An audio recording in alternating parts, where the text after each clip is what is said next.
Stock market में जब भी कोई फ्रॉड होता है ना, तो आपके जहन में कोई एक्सचेंज, कोई ब्रोकर, कोई सेबी रजिस्टर्ड IARA एडवाइजरी, आज की तारीख में कोई इन्फ्लुएंसर आ सकता है। लेकिन एक और एंटिटी होती है जो सेबी रजिस्टर्ड होती है, जिसको RTA कहा जाता है, registrar and share transfer agent. इस पर्टिकुलर फ्रॉड में वो RTA शेयर प्रो नाम की कंपनी थी, और इस पर्टिकुलर फ्रॉड जो कि 62 करोड़ रुपए का था, जो कि 8 साल तक चला, उस पर्टिकुलर कंपनी के मालिक, उसके टॉप एग्जीक्यूटिव्स, उनके नौकर, उनके ड्राइवर, पड़ोसी, पड़ोसियों के पड़ोसी, सबको शामिल किया गया था। और सेबी ने फाइनली इसको क्रैक किया है। 2020 में तो इसको बंद कर दिया गया था, लेकिन अभी कुछ दिन पहले इसके ऊपर पेनल्टी लगाई गई है 33 करोड़ रुपए की। अभी केस क्या था और ये 8 साल तक सेबी के नाक के नीचे कैसे चलता रहा, क्या लूप होल थे जो ये फायदा उठा रहे थे, और साथ में एक रिटेल इन्वेस्टर और एक लिस्टेड कंपनी का आखिर क्या नुकसान किया इस RTA, इस शेयर प्रो ने। आइए शुरू करते हैं। एक RTA का आखिर काम क्या होता है। स्टॉक मार्केट पे कोई भी लिस्टेड कंपनी जब भी डिविडेंड इशू करती है, तो वो खुद से सारे इन्वेस्टर्स को, अपने शेयर होल्डर्स को रीच आउट नहीं करती। वो ऐसे ही किसी RTA को हायर करती है, जो कि आगे चल के उन शेयर होल्डर्स को उनके बैंक अकाउंट्स तक वो डिविडेंड पहुंचाती है। और वहीं पे डिविडेंड के अलावा किसी शेयर होल्डर को अपने शेयर्स को मैनेज करने में, उसकी ओनरशिप चेंज करने में, कोई डिटेल चेंज करना हो, anything and everything that is required with owning that share, उसको भी मैनेज करने का काम एक RTA का ही होता है। अब इसके अलावा भी कुछ काम होते हैं, लेकिन ये पर्टिकुलर फ्रॉड इन्हीं दो चीजों को लेके था, डिविडेंड एंड शेयर होल्डिंग्स। इस केस में जो RTA था वो था शेयर प्रो। इनके मालिक गोविंद राजराव और इनके साथ थी इंदिरा करकरे, जो कि क्लाइंट मैनेजर थी शेयर प्रो के अंदर। दिन था 20 अक्टूबर 2015। सेबी को एक शिकायत आती है कि शेयर प्रो नाम के एक RTA के अंदर डिविडेंड और शेयर ट्रांसफर्स को लेके बहुत बड़ा स्कैम चल रहा है। जो पैसा और शेयर्स इन्वेस्टर्स के हाथ में होने चाहिए, वो शेयर प्रो के मालिक खुद ही अपने अकाउंट्स में डाल रहे हैं। सेबी ने पहले ध्यान दिया डिविडेंड्स के फ्रॉड को लेके। कोई भी लिस्टेड कंपनी अपने शेयर होल्डर्स के लिए जो भी डिविडेंड इशू करती है, तो उसको एक बैंक अकाउंट में अलग से मेंटेन करके रखती है। RTA का काम होता है कि शेयर होल्डर्स को वैलिडेट करना और सारा का सारा डिविडेंड अमाउंट उनके बैंक अकाउंट तक पहुंचाना। अब यहाँ पे दो तरीके होते हैं। कंपनी बाय डिफॉल्ट से अप्रूवल दे सकती है कि हर बार RTA खुद ही देखेगा।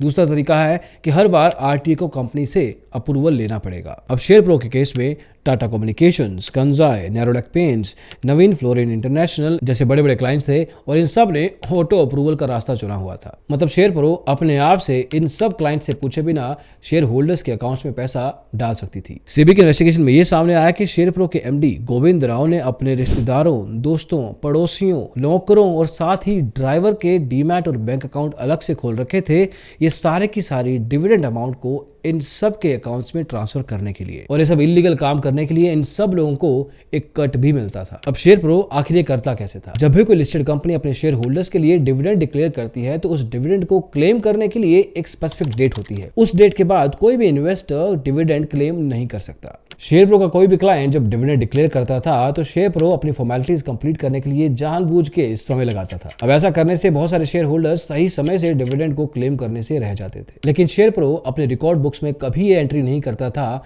कि इन सब इन्वेस्टर्स को डिविडेंड नहीं मिला। इनफैक्ट एंट्रीज में बैंक अकाउंट चेंज करके अपने सब रिश्तेदारों, दोस्तों, नौकरों, ड्राइवरों के बैंक अकाउंट में वो सारा का सारा डिविडेंड अमाउंट ट्रांसफर करवा देता था। एंड फाइनली रिकॉर्ड बुक्स में जाता था कि डिविडेंड हैज बीन डिलीवर्ड। इसके अलावा बहुत सारे शेयर होल्डर्स थे जो कि इनएक्टिव थे, जो रिस्पॉन्ड नहीं करते थे।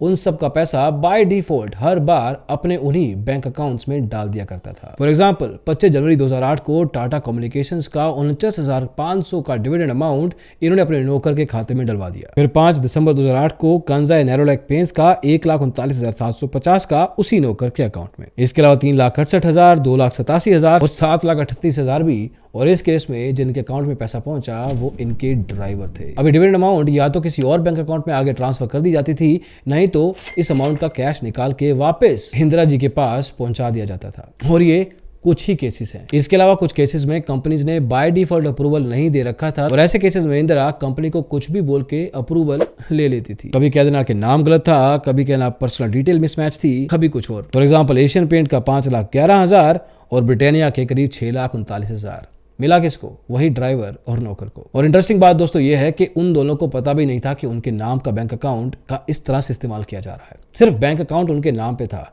Actual details, actual phone number, actual user ID, password, chequebook, सब कुछ इंदिरा के कब्जे में थी। वो खुद ही एक्चुअल में सारा का सारा पैसे का मैनिपुलेशन कर रही थी। और जब फाइनल कैलकुलेशन की गई तो पता लगा कि करीब 11 लोगों का इस्तेमाल करके 1,40,40,90,923 रुपए का हेरफेर हुआ है। और ये बहुत बड़े स्कैम का एक बहुत छोटा सा हिस्सा था। इस फ्रॉड का दूसरा हिस्सा था इलीगल शेयर ट्रांसफर्स। अब शेयर ट्रांसफर के दौरान सिग्नेचर वेरिफिकेशन, नाम का चेंज, किसी भी डिटेल को हटाना, ऐड करवाना, नए सर्टिफिकेट प्रिंट करवाना, इन सब में शेयर प्रो के एमडी गोविंद राव और क्लाइंट मैनेजर इंदिरा करकरे के साइन लगते थे, अप्रूवल लगता था और इस अप्रूवल प्रोसेस का इन्होंने अच्छे से इस्तेमाल किया। फॉर एग्जांपल, ब्रिटानिया इंडस्ट्रीज के एक इन्वेस्टर थे जिनकी मौत हो चुकी थी। उनके नाम पे जितने भी शेयर थे इंदिरा करकरे ने अपने एक जान पहचान के बलराम मुखर्जी के नाम ट्रांसफर करवा लिए और इस शेयर ट्रांसफर में गोविंद राव ने भी अप्रूवल दिया। ये शेयर फिजिकल थे, इनको डीमैट अकाउंट में डाला गया और फिर इंदिरा करकरे के पति के नाम पे ट्रांसफर कर दिया गया। फिर इन शेयर्स को बेच दिया गया।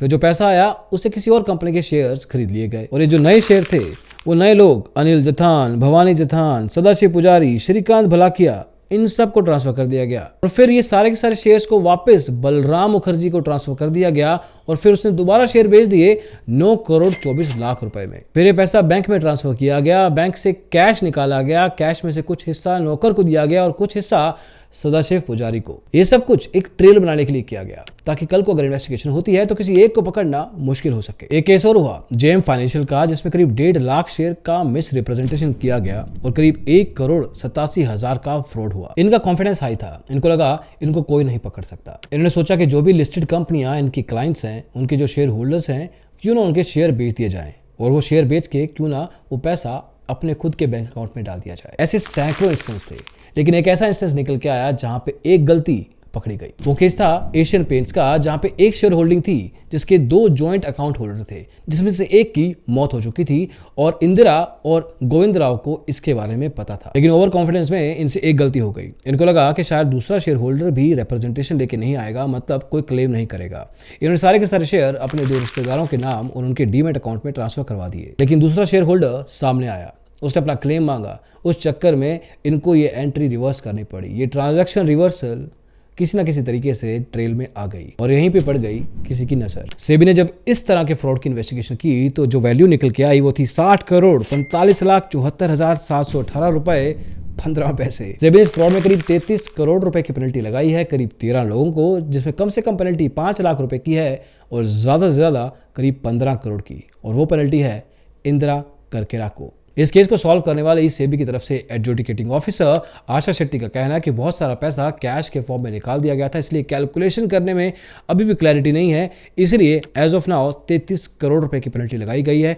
हालांकि टोटल फ्रॉड शायद 60 करोड़ रुपए से भी ज्यादा का है। हालांकि सेबी ने शेयर प्रो को 8 जुलाई 2020 को ही बैन कर दिया था, लेकिन अभी कुछ दिन पहले 27 अक्टूबर 2023 को इस पेनल्टी 33 करोड़ की पेनल्टी को डिक्लेयर किया गया है। ये स्कैम काफी सालों तक चलता रहा। आज की तारीख में स्कैम होना ऑलमोस्ट इम्पॉसिबल है, लेकिन फिर भी आज की तारीख में शायद कोई नई तरह के स्कैम हो रहे होंगे जो शायद कुछ सालों के बाद सामने आएंगे। आपको एक रिटेल ट्रेडर इन्वेस्टर को एक बात समझ के रखनी है कि इन केस आपको कुछ भी फैलेसी दिखती है, कुछ भी ऐसा दिखता है जो कि जायज नहीं लगता, तो उस केस में स्कोर स्पॉटर का इस्तेमाल करें। अगर एक रजिस्टर्ड एंटिटी है तो उस केस में तो definitely it might take some time, but कुछ ना कुछ होगा। और अगर एक अनरजिस्टर्ड एंटिटी है तो उस केस में sebi@sebi.gov.in पे आप ईमेल कर सकते हैं एंड एक्शंस डू हैपन। इस केस से ये समझ में आता है कि एक सिस्टम के अंदर बैठ के कोई सिस्टम को किस तरह से खाता है, नुकसान पहुंचाता है, लेकिन कुछ सालों के बाद पेनल्टी के फॉर्म में उसको कुछ ना कुछ वापस देना पड़ता है। लेकिन होपफुली ये जो 33 करोड़ रुपए की पेनल्टी लगाई गई है उन्हीं ओरिजिनल शेयर होल्डर्स के पास, जिनके पास डिविडेंड अमाउंट या जिनकी शेयर होल्डिंग थी, उनके पास पहुंचे, rather than investor protection education fund के, जो कि आगे चल के शायद किसी और के काम आए। एज ऑफ नाउ इस पर्टिकुलर पेनल्टी अमाउंट की एक्चुअल ओनरशिप उन्हीं ओरिजिनल शेयर होल्डर्स की है, जो कि सेबी को डायरेक्टली इनडायरेक्टली खुद से पता करनी होगी और ये पैसा उन एक्चुअल शेयर होल्डर्स के पास ही पहुंचे। होपफुली ऐसा ही होगा। जब भी होता है आपको जरूर बताएंगे। अभी के लिए इतना ही दोस्तों। इस वीडियो को देखने के लिए बहुत बहुत शुक्रिया। Thank you so much. Bye bye.